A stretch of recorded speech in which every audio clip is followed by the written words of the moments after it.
কোরবানির গোশত তিন ভাগ করার নাকি নিয়ম নেই, কিভাবে বন্টন করা সবচেয়ে উত্তম? কোরবানির গোশত তিন ভাগ করার নিয়ম নেই, এই কথা ইদানিং খুব বেশি চাউর হচ্ছে। কে বলেছে কোরবানির গোশত তিন ভাগ করার নিয়ম নেই? এখানে একটি ভুলকে সংশোধন করতে গিয়ে আরেকটা ভুল আমরা করে বসছি অনেকে। আর সেটি হলো, কোরবানির গোশত এ সম্পর্কে আল্লাহ রাব্বুল আলামিন কোরআনে হাকিমে বলেছেন, ফাকুলু মিনহা ওয়া আতইমু আল কানিআ ওয়াল মুতাররা। কোরবানি গোশত নিজেরা খাবে এবং সেই সাথে নিজের আত্মীয় স্বজন, গরিব, নিজের আত্মীয় স্বজন, প্রতিবেশী, বন্ধু বান্ধব, আপনজন তাদেরকে খাওয়াবে, আরেক ভাগ গরিব দুঃখী অভাবী মানুষদেরকে দিবে, অর্থাৎ তিন ভাগে ভাগ করবে। এটা মুস্তাহাব, ভালো।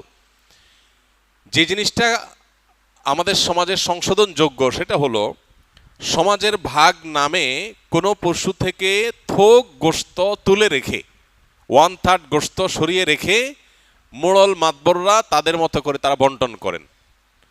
এটা একদিক থেকে তো ভালো দেখা যায় যে সামাজিকভাবে উদ্যোগ নিয়ে যদি বন্টন করা হয় সব গরিবরা সমান হারে পাবে, উপযুক্ত মানুষদের ঘরে ঘরে পৌঁছে যাবে, এটা ভালো।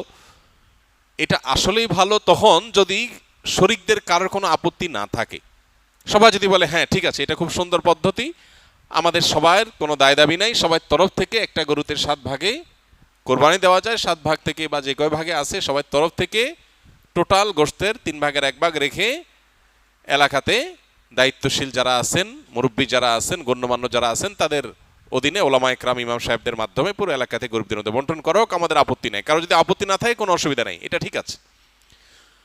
যেহেতু এই জাতীয় ক্ষেত্রে একজন মানুষ তার নিজস্ব কোনো আত্মীয় আছে, গরিব আছে দূরে, তাকে একটু বেশি করে দিবে বা তার মতো করে সে একটু বন্টন করবে, এই বিষয়গুলোর সুযোগ যেহেতু থাকে না ওই সমাজের ভাগ আলাদা করে তুলে ফেলার কারণে, এই জন্য এই বিষয়টা যদি কোনো শরিকদের কারোর আপত্তি থাকে তাহলে এটা উচিত না, তাহলে সেক্ষেত্রে তার হক নষ্ট হবে। কারণ কারোর কোরবানি গোশত তিনি কি করবেন না করবেন, তাছাড়া 3 ভাগ করার যেহেতু ফরজ না, ওয়াজিব না, আবশ্যক না, অতএব আপনি জোর করে তার কাছ থেকে নিবেন না, এটা হলো মূল বিষয়। অতএব খোলাসা কথা হলো, এই 3 ভাগের 1 ভাগ সমাজের ভাগ যেটা উত্তোলন করা হয়, এটা উত্তোলন করে যদি গরিবদেরকে পৌঁছানো হয়, আর যাদের কোরবানি তাদের যদি এটা নিয়ে কোনো আপত্তি না থাকে তাহলে কোনো অসুবিধা নাই, আদায় হয়ে যাবে সবার কোরবানি, এবং এটা কোনো গুনাহের বিষয় না, বরং সওয়াবের বিষয়।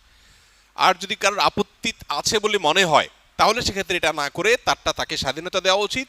তিনি 3 ভাগ করবেন না, একটু কম বেশ করবেন, শরীয়ত যেহেতু তাকে বাধ্যতামূলক করে নাই, অতএব সেটা তার উপর ছেড়ে দেওয়া উচিত। কিন্তু 3 ভাগ করে কিছুটা নিজে খাওয়া, কিছুটা আত্মীয় স্বজন, কিছুটা গরিব দুঃখীকে দেওয়া, এটা মুস্তাহাব, এটা ভালো, এটা করা উচিত। আমরা এখন একটা বাজে দৃশ্য দেখতে পাচ্ছি আমাদের সমাজে, সেটা হলো আমরা লক্ষ্য করছি যে অনেকেই কোরবানি গোশত সব নিয়ে ফ্রিজে তুলছেন।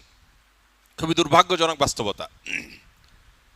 যেখানে গরিব দুঃখীর হক আছে, তাদেরকে দেয়া দরকার, তাদের জন্য 1 ভাগ রাখার নির্দেশনা শরীয়তে আছে, সম্ভব হলে আরো বেশি রাখা উচিত, সেটা না করে বেশিরভাগ মানুষজন আজকাল সব ফ্রিজে ভরে রাখে, নামকে অস্তে সামান্য কিছু গরিব দুঃখীকে দিয়ে আর বাকিটা স্তূপ দিয়ে রাখে সারা বছরের গোশত সংগ্রহ রাখার প্রয়োজনে। তো এটা কোরবানির তাৎপর্যকে নষ্ট করে।